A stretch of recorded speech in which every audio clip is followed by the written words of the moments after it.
నీ విమోచకుడును ఇశ్రాయేలు పరిశుద్ధ దేవుడైన యెహోవా సెలవిచ్చున్నాడు, నీకు ప్రయోజనం కలుగునట్లు నీ దేవుడైన యెహోవా నేనే నీకు ఉపదేశం చేసేదను, నీవు నడవవలసిన త్రోవను నిన్ను నడిపించదను.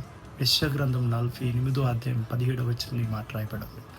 నిజంగా దేవుడు నేనే నీకు ఉపదేశం చేసేదను, నీవు నడవవలసిన మార్గము నీకు బోధించదను. ఆ ఉపదేశం కూడా నీకు నాకు ప్రయోజనకరమైనదండి. ప్రాస్పారిటీ అంటారు, అది కలుగునట్లు దేవుడు బోధిస్తున్నాను. కాబట్టి మన జీవితంలో చాలా ప్రాముఖ్యంగా ప్రార్థించాల్సింది, కోరుకోవాల్సింది అంటే వినబుద్ధిని దయచేయండి అని. ఎందుకంటే దేవుడు బోధిస్తాను, నడిపిస్తానన్నాడు. ఆ బోధ మనం విని గ్రహించడం గాక, ఆయన మార్గంలో మనం నడిచడం గాక.